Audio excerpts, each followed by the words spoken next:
Howard Philip Lovecraft, le molosse. Dans mes oreilles agonisantes, résonne sans cesse et toujours. S'agit d'un cauchemar composé de bruits giratoires, de claquements animaux et d'un lointain et distant aboiement qui pourrait être celui de quelque gigantesque molosse. Ce n'est pas un rêve, ce n'est même pas, j'en ai peur, la folie.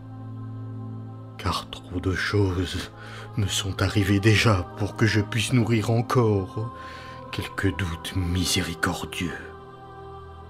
Saint-Jean n'est plus qu'un cadavre broyé. Moi seul sais pourquoi. Et ce que je sais est tel que je suis prêt à me faire sauter la cervelle, de crainte de subir, moi aussi, le même sort.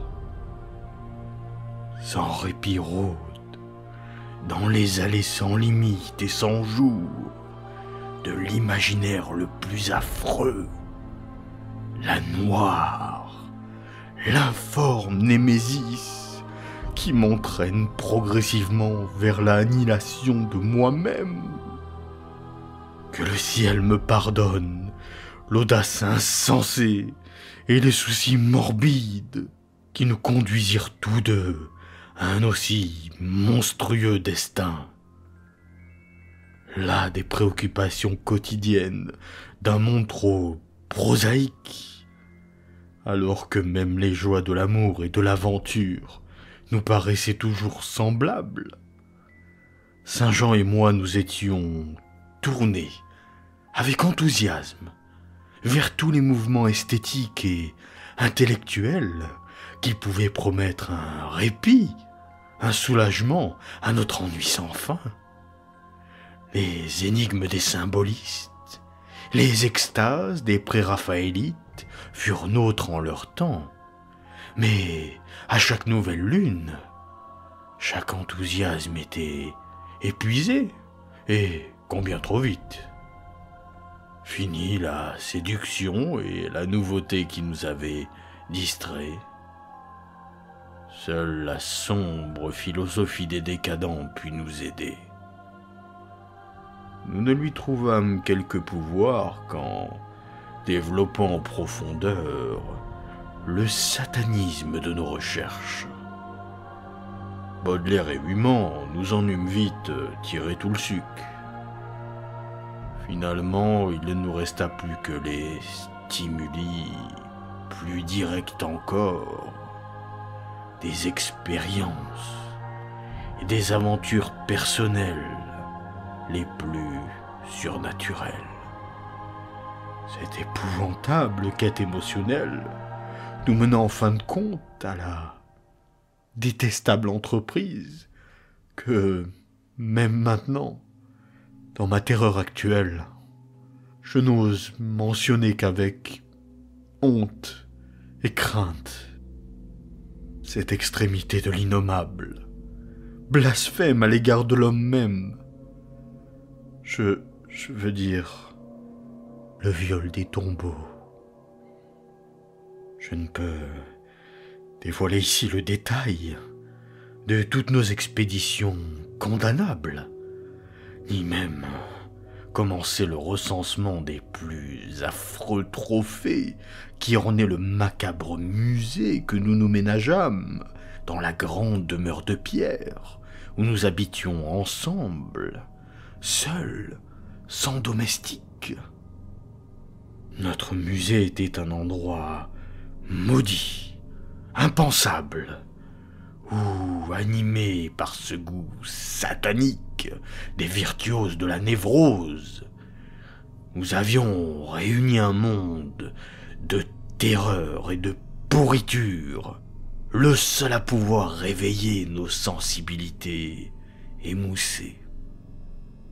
C'était une pièce secrète, enfouie loin loin sous la terre, où d'immenses démons ailés, sculptés dans le basalte et l'onyx, crachaient par leur énorme gueule menaçante une lumière qui n'était pas de ce monde, vert orange, et où des chalumeaux cachés, animés par des appareils à vent, entraînés dans des danses kaléidéoscopiques et mortelles, les silhouettes tirées de charniers rouges qui se lançaient la main dans leur sarabande, tissée sur d'immenses tentures noires.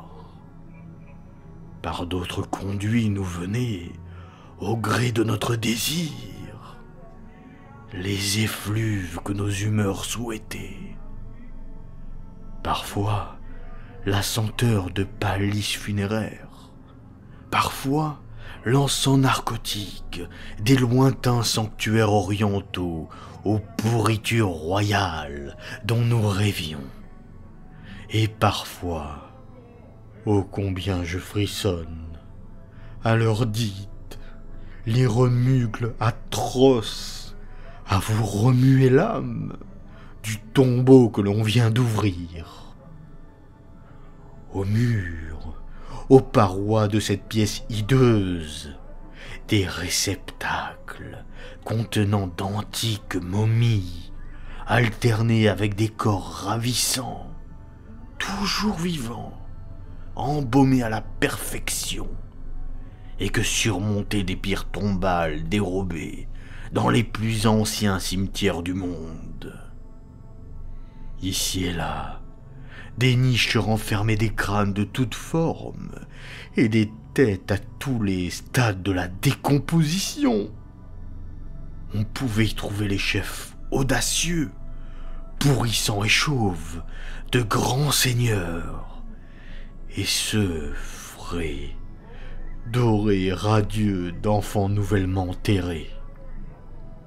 Et des statues et des peintures, nous en avions également, toutes représentant des sujets haïssables, et dont certaines étaient l'œuvre de Saint Jean ou de moi-même. Un dossier à serrure, relié en peau humaine, conservait certains dessins inconnus et innommables, auquel la rumeur donnait Goya pour auteur. Goya, qui n'en aurait jamais publiquement accepté la paternité. Et il y avait aussi des instruments de musique à vous soulever l'estomac, à cordes, à percussion, à vent, sur lesquels Saint Jean et moi, parfois, recherchions des dissonances d'un macabre exquis, une horreur cacodémoniaque. De plus, dans une infinité de réceptacles incrustés d'ébène, dormait la collection la plus incroyable, la plus inimaginable de trophées recueillis dans des tombes qui aient jamais été rassemblés par la folie ou la perversité humaine. Et c'est tout particulièrement de ces trophées que je ne dois pas parler. Dieu merci, j'ai eu le courage de les détruire, bien avant de penser à me détruire moi-même. Ces raids, ces razzias grâce auxquels nous entrions en possession de nos indicibles trésors, nous leur donnions toujours un caractère artistique. Nous n'étions pas de ces vampires vulgaires. Nous n'acceptions de travailler que dans certaines conditions bien précises, bien définies, d'esprit, de décor, d'endroit, de temps, de saison et de lune. Ces distractions, pour nous, étaient la forme la plus exquise de l'expression esthétique, et nous nous consacrions à la mise au point du plus infime détail de chacune d'elles, un souci technique poussé par un degré incroyable de raffinement. Un moment qui ne convenait pas, un jeu d'éclairage malvenu, une manipulation maladroite de la tourbe amollie compromettait presque entièrement la distillation d'extase que nous valait l'exhumation de quelques secrets honteux et grimaçants de la terre. Notre recherche de décors nouveaux et de conditions nouvelles était fiévreuse et jamais satisfaite. Saint-Jean était toujours le meneur, et ce fut lui en définitive qui me conduisit jusqu'à cet endroit moqueur et maudit qui scella notre destin ignoble mais inévitable. Par quelle fatalité maligne fûmes-nous guidés vers ce terrible cimetière de Hollande? J'imagine que ce fut la rumeur, la noire légende de ces récits qui parlait d'un être enterré là depuis 5 siècles, qui lui-même avait été vampire en son temps et qui avait volé un objet puissant dans un sépulcre protégé. Je revois encore la scène en ces derniers moments. La pâle lune automnale brillant sur les tombeaux dont elle tirait de longues ombres sinistres. Les arbres caricaturaux s'inclinaient mollement sur l'herbe folle et les dalles abandonnées. Les légions innombrables des chauves-souris d'une taille immense se profilant sur la lune. L'antique église couverte de lierre poussant vers un ciel livide, un doigt géant autant que spectral. Les insectes phosphorescents qui dansaient comme des feux follets dans un recoin sous les ifs. Les odeurs de pourriture, de végétation décomposée et de choses moins explicables qui se mêlaient faiblement au vent nocturne que paraissait nous envoyer de lointains marécages. Et le pire, l'aboiement perdu et grave d'un mollusque gigantesque que nous ne pouvions ni voir, ni situer d'une façon précise. Dès que nous entendîmes, il m'en souvient, ce soupçon d'aboiement, nous frissonnâmes, nous rappelons les récits des paysans, car celui que nous étions en train de chercher des siècles plus tôt avait été retrouvé dans ce même endroit, broyé, déchiqueté par les griffes et les crocs de quelques bêtes impensables. Je me souviens de ces bêches avec lesquelles nous violâmes le tombeau du vampire, et combien nous frissonnions d'une joie morbide en nous voyant nous-mêmes, et ce tombeau, et cette lune, pâle sentinelle, les ombres atroces des arbres grotesques, les chauves-souris immenses, l'église antique, les flamèches putrides, les odeurs écœurantes, le vent nocturne qui rôdait doucement, et cet étrange aboi, omniprésent, à moitié audible, dont notre ouïe nous garantissait à peine l'existence authentique. Puis la lame heurta un corps plus dur que le terreau humide. Nous dégageâmes une boîte oblongue et à demi pourrie, incrustacée de dépôts minéraux témoignant d'un long séjour dans une terre immobile. Elle était incroyablement solide et résistante, mais si vieille que finalement nous parvînmes à la forcer et nos regards se rivèrent sur ce qu'elle contenait. Il restait beaucoup trop pour un séjour de 500 ans sous terre, de ce qui avait empli ce réceptacle. Le squelette, quoique écrasé par endroits par les mâchoires de la chose qui avait tué cet être, était encore entier, et nous exultâmes longtemps en apercevant, en découvrant ce crâne propre et blanc, ses dents longues et fermes, ses orbites creuses qui, dans le temps, avaient brûlé d'une fièvre morbide assez semblable à la nôtre. Le cercueil contenait une amulette d'un dessin curieux et exotique que, de toute évidence, le cadavre avait porté autour du cou.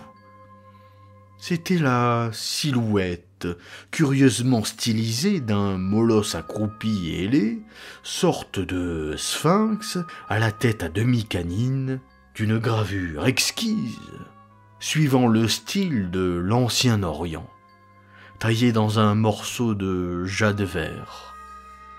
L'expression de ses traits, abominable, au-delà de toute description, rappelait à la fois la mort, la bestialité et la malignité.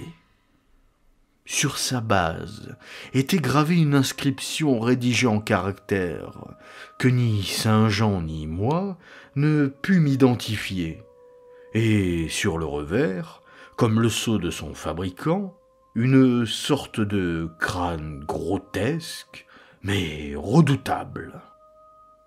Dès que nous eûmes aperçu l'amulette, nous éprouvâmes naturellement le besoin irrésistible de nous en emparer.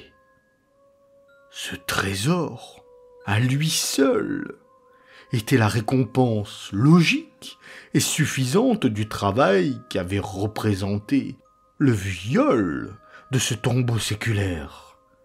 C'était le salaire qu'il nous offrait. Même si nous avions été incapables d'en identifier le sujet, nous aurions voulu la posséder.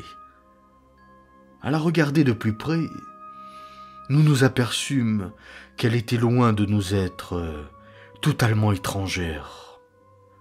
Elle était certes à tout art, comme à toute littérature accessible à des lecteurs ou à des amateurs sains d'esprit et équilibrés.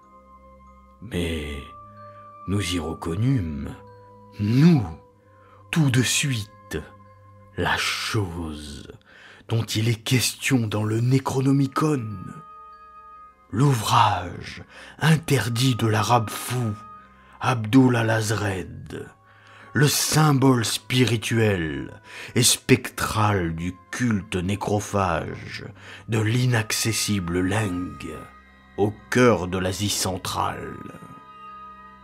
Nous n'étions que trop capables de saisir les sinistres rapports évoqués et décrits par le vieux démonologue arabe, rapports dictés par quelques manifestations obscures et surnaturelles dues aux âmes de ceux qui ont troublé le sommeil des morts. Nous emparant de cet objet de jade vert, nous jetâmes un dernier regard au crâne blanchi et défoncé de son propriétaire, et remirent la tombe en l'état où nous l'avions trouvée. Nous éloignant hâte de cet endroit sinistre, l'amulette volée dans la poche de Saint Jean, nous eûmes l'impression que les chauves-souris s'abattaient tout ensemble sur la terre que nous venions de fouiller, comme pour y chercher quelque nourriture malsaine, maléfique. Mais la lune d'automne était pâle et faible, et nous voulûmes croire qu'il ne s'agissait là que d'une simple impression.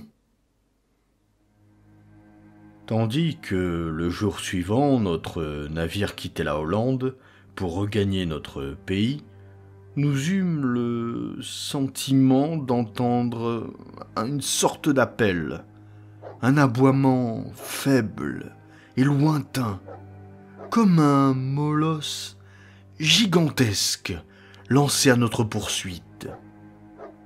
Mais ce jour-là aussi, le vent d'automne grognait, triste, enveloppant, et il était impossible de savoir ce qu'on entendait vraiment.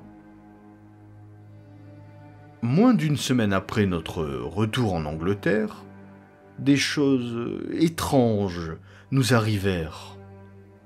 Nous vivions une existence de reclus, sans le moindre ami, seuls, dans quelques pièces d'un ancien manoir construit au milieu de longs marécages méphitiques et déserts.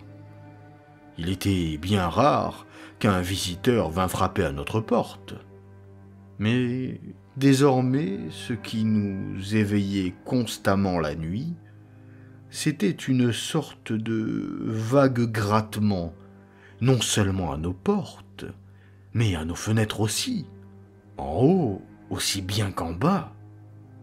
Un soir, nous eûmes le sentiment qu'un corps énorme, opaque, bouchait la fenêtre de notre bibliothèque. La lune brillait alors de l'autre côté des vitres. À un autre moment, nous crûmes sérieusement entendre, à peu de distance de nous, un son, une sorte de battement ou de bruissement, mais à chaque fois nos recherches restèrent vaines, et nous commençâmes à mettre ces sensations sur le compte de nos imaginations, qui répétaient par une sorte d'écho l'aboiement lointain que nous avions cru percevoir dans le cimetière hollandais. L'amulette de jade dormait à présent dans une alcôve ménagée au cœur de notre musée. Il nous arrivait d'allumer devant elle un cierge à l'odeur étrange. Nous interrogions souvent le Necronomicon d'Alhazred pour y découvrir ses propriétés particulières, en même temps que les rapports entre les âmes des fantômes et les objets qu'elles symbolisaient. Et ce que nous découvrions n'était pas sans nous inquiéter. Puis la terreur s'abattit sur nous. La nuit du 24 décembre 19, j'entendis un coup frapper à la porte de ma chambre. M'imaginant que c'était Saint Jean, sans me lever, je le priai d'entrer. Mais on me répondit à mon invite que par un rire aigu. Il n'y avait personne dans le couloir. Quand j'allais réveiller Saint Jean, s'il se montra complètement ignorant de l'incident, son inquiétude égala la mienne. C'est cette nuit-là que l'aboiement lointain sur la lande prit corps et se transforma en une réalité aussi certaine qu'abominable. 4 jours plus tard, alors que nous nous trouvions dans le musée secret, nous entendîmes un grattement prudent à l'unique porte qui menait à la bibliothèque honteuse. Nos craintes maintenant étaient doubles, car outre notre frayeur de l'inconnu, toujours nous avions redouté de voir nos collections macabres découvertes par un étranger. Éteignant toutes les lumières, nous nous avançâmes jusqu'à la porte et l'ouvrîmes brusquement. Et alors, nous sentîmes tomber sur nous un courant d'air inexplicable et entendîmes nettement, comme s'éloignant vers le lointain, un mélange insolite de bruissements, de gloussements étouffés et un bavardage inintelligible. Étions-nous fous? Rêvions-nous? Nous ne le crûmes pas, car nous réalisâmes, avec la plus sinistre appréhension, que ce bavardage qui, en apparence, ne provenait de nulle part. Emprunter ces mots à la langue hollandaise. Après cela, nous vécûmes dans une horreur et une fascination toujours croissantes. La plupart du temps, nous nourrissions tous les deux l'idée que nous étions en train de rejoindre les démons et que nous le devions à notre existence, remplie de plaisirs innommables. Parfois, il nous plaisait encore plus de nous croire les victimes de quelque destin sinistre, menaçant et inéluctable. Des phénomènes étranges se répétaient sans cesse. Notre maison isolée semblait habitée par quelque être malin dont nous ne pouvions deviner la nature. Chaque nuit, cet aboiement démoniaque envahissait la lande balayée par le vent et prenait des proportions fantastiques. Le 29 octobre, nous découvrîmes sur la terre molle, devant la fenêtre de la bibliothèque, des empreintes de pas impossibles à décrire. Elles étaient aussi mystérieuses que les volées de chauves-souris qui hantaient en nombre incroyable la vieille demeure. L'horreur atteignit son point culminant le 18 novembre, lorsque Saint Jean, rentrant de la gare à la nuit tombée, fut happé par une chose carnivore et déchiqueté. Entendant ces cris de la maison, je me précipitai sur le lieu du désastre. Mais je ne perçus qu'un battement d'ailes et un objet aux formes vagues qui se détachait sur la lune. Mon ami était à l'agonie quand je lui adressai la parole. Il fut bien incapable de répondre à mes questions. Il se contenta de murmurer « L'amulette, la diabolique ». Puis il s'effondra, masse inerte de chair meurtrie. Je l'enterrai à minuit, dans l'un de nos jardins en friche, et murmurai sur sa dépouille l'une des sentences diaboliques qu'il avait adorées de son vivant. En prononçant le dernier mot, j'entendis au loin, sur la lande, l'aboiement affaibli d'un gigantesque molosse. La lune était levée, mais je n'osais la regarder, lorsque j'aperçus, sur la lande obscure, une grande ombre nébuleuse qui passait de colline en colline. Je fermai les yeux et me jetai à plat ventre sur le sol.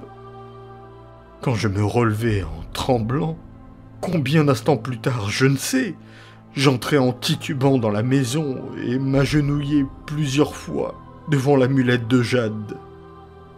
Craignant désormais de vivre seul dans la vieille demeure de la lande, je partis le lendemain pour Londres, muni de l'amulette, après avoir brûlé et enterré tout ce qui restait de notre collection impie. Mais 3 nuits plus tard, j'entendis à nouveau l'aboiement, et au bout d'une semaine, je sentis peser sur moi, chaque fois qu'il faisait nuit, un étrange regard. Un soir que je me promenais sur le quai Victoria pour prendre un peu l'air, j'aperçus une forme noire qui passait sur le reflet des lumières dans le fleuve. Un souffle plus violent que le vent de la nuit m'effleura, et je compris que, bientôt, je subirais le même sort que Saint Jean. Le lendemain, j'enveloppai soigneusement l'amulette de jade et m'embarquai pour la Hollande. J'ignorais quel répit je pouvais espérer si je restituais l'objet à son propriétaire endormi d'un sommeil éternel. Mais Je sentais intuitivement que toute démarche apparemment logique devait être entreprise. Je me demandais vaguement ce que pouvait être le molosse et pourquoi il m'avait poursuivi.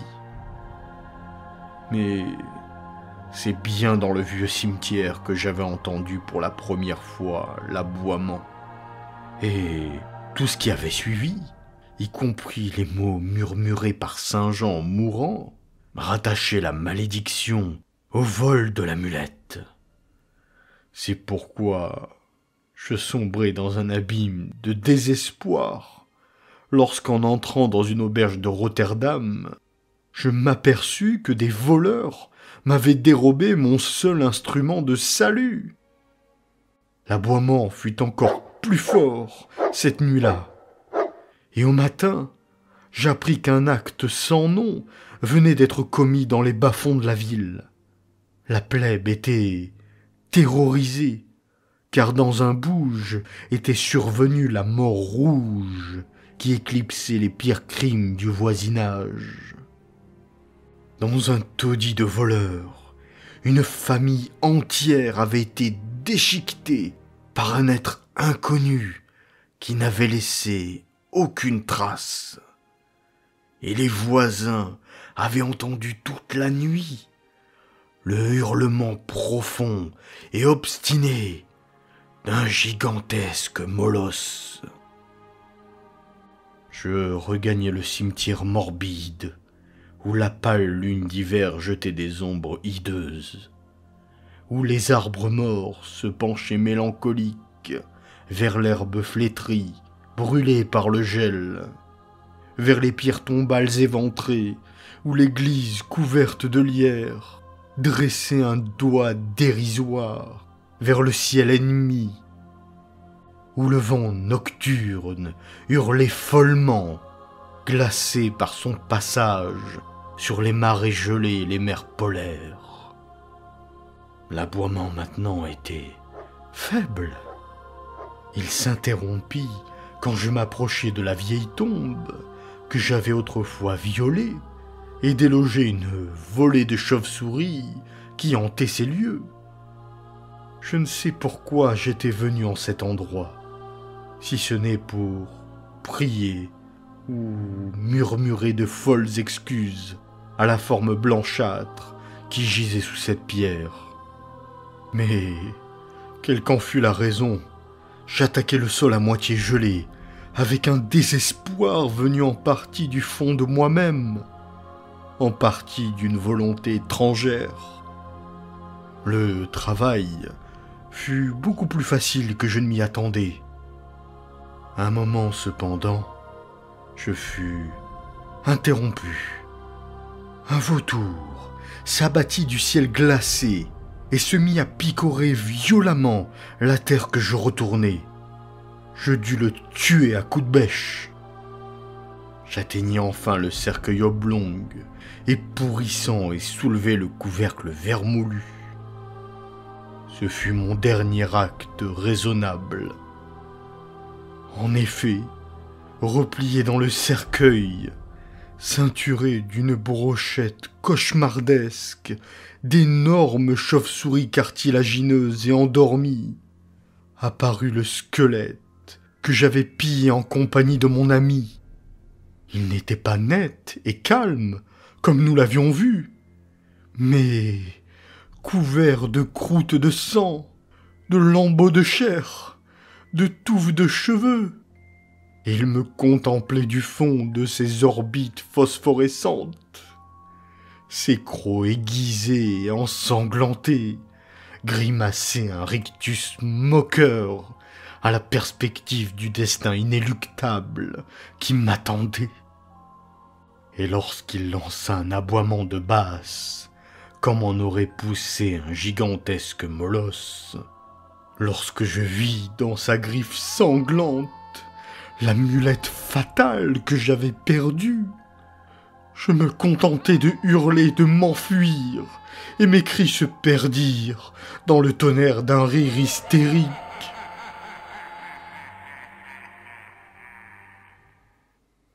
La folie chevauche le vent céleste, des griffes et des dents effilées sur les cadavres séculaires. La mort dégoûtante à cheval, sur une bacchanale de chauves-souris, sort des ruines obscurcies par la nuit, dans les temples ensoleillés de Bélial.